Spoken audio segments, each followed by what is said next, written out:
Hello बच्चों, let's see this question. Select incorrect statement.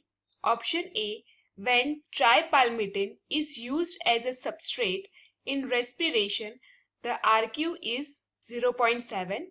Option B, the intermediate compound which links glycolysis with Krebs cycle is acetyl-CoA.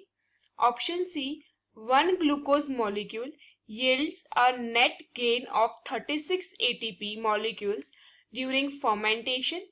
Option D, the scheme of glycolysis was given by Amden, Meyerhoff and Pernas. Now, the key concept that is applicable here is cellular respiration.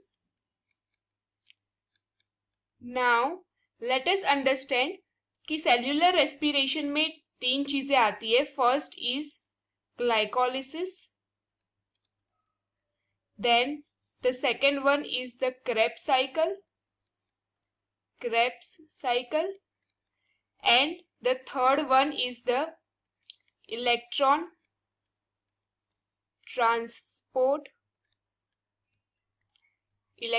transport chain, that is ETC. Now ये जो Krebs cycle and electron transport chain है वो केवल aerobic respiration में होता है, which means it needs oxygen, whereas glycolysis is not dependent on oxygen. So after glycolysis अगर oxygen present है then Krebs cycle and electron transport chain carry out होते हैं, and if oxygen is not present then fermentation होता है that is also the anaerobic respiration. So now हमें question में options दिए हैं एंड इनकरेक्ट फाइंड करना है statement. So let us start with option A. So option A में बोल रहे हैं कि ट्राइपाल्मिटिन जो है उसका अगर रेस्पिरेशन एज अ सबस्ट्रेट है तो उसका जो RQ value that is the respiratory quotient उसका जो है वो 0.7 होगा. So let us find it. Firstly हम लोग उसके ऑक्सीडेशन का इक्वेशन लिखेंगे. सो ट्राइपाल्मिटिन is C51H98O6 plus 145 moles of oxygen gives 102 moles of carbon dioxide and 98 moles of water, and energy is released. So now tripalmitin क्या है? Tri means 3. So tripalmitin के अंदर 3 moles of or 3 molecules of palmitic acid present है. So this makes it tripalmitin. ये इसका equation है. Now इसका अगर हम RQ कैलकुलेट करें दैट इज रेस्पिरेटरी क्वेश्चन, तो रेस्पिरेटरी क्वेश्चन का फॉर्मूला है volume of CO2 produced divided by volume of oxygen consumed. So इस इक्वेशन के बेस पे volume of CO2 will be 102 and volume of oxygen will be 145. अगर हम इसको divide करें देन इसका रेस्पिरेटरी क्वेश्चन बनेगा 0.7. So which is the correct according to the option. So therefore option A is the correct option. Now let us move to option B. तो option B में बोल रहे हैं कि दो इंटरमीडिएट कंपाउंड जो लिंक करता है ग्लाइकोलिसिस एंड Krebs cycle को वो acetyl-CoA है. So let us understand glycolysis का जो एंड प्रोडक्ट है pyruvate,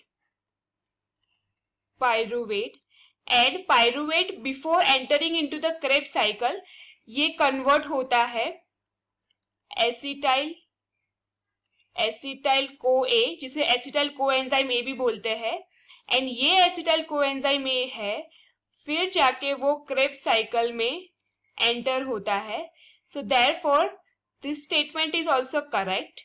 moving forward option D को देखेंगे तो ऑप्शन डी में दिया गया है कि जो ग्लाइकोलिसिस का स्कीम मीन्स द डिस्क्रिप्शन और the concept of glycolysis was given by एम्डन,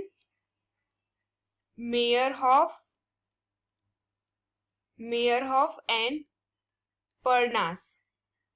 So this is a correct statement. These were the three scientists which derived the glycolysis, that is a 10-step reaction. 10-step reaction in which glucose is the starting molecule. At the end of 10 step, it produces pyruvate or pyruvic acid, and along with that, 2 direct ATP molecules are released. So this is the correct statement. Now let us see option C.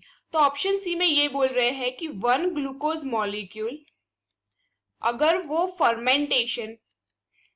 Fermentation करेगा then उसका जो net gain of ATP होगा वो 36 ATP होगा. So this statement is not correct. How it is not correct? तो जो glucose molecule है वो फर्स्टली ग्लाइकोलिसिस करेगा. ग्लाइकोलिसिस के टाइम पे उसके पास 2 डायरेक्ट एटीपी सिंथेसिस होंगे एंड उसके साथ 2 मॉलिक्यूल्स ऑफ NADH भी प्रोड्यूस होते हैं.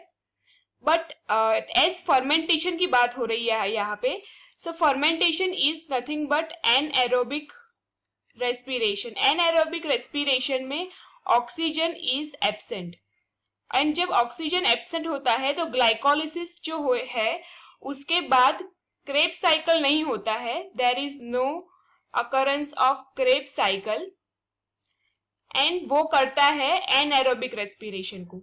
Krebs साइकिल नहीं होती है. Krebs साइकिल के बाद जो ETC है that is electron transport chain वो भी नहीं होती है. जस्ट एनएरोबिक फर्मेंटेशन रिएक्शन होता है. सो इस टाइम पे अगर हम बात करें तो ग्लाइकोलिसिस फर्स्ट स्टेप हो गया है तो इसमें 2 ATP, there is generation of 2 ATP that is direct ATP and anaerobic respiration में कोई ATP जनरेट नहीं होता है एंड एज ETC नहीं हो रहा है सो ये 2 NADH जो प्रोड्यूस हुए हैं वो उसमें से ATP जनरेट नहीं होगा. So at the end of fermentation the net gain of ATP will be 2 ATP and not 36 ATP. So therefore this is the reason why option C is incorrect. Now based on our discussion, the incorrect statement is 1 glucose molecule yield a net gain of 36 ATP molecules during fermentation. Therefore the option that is incorrect, that is the incorrect statement, and which is the correct option to this question is option C. Hope you understood it well. Best of luck.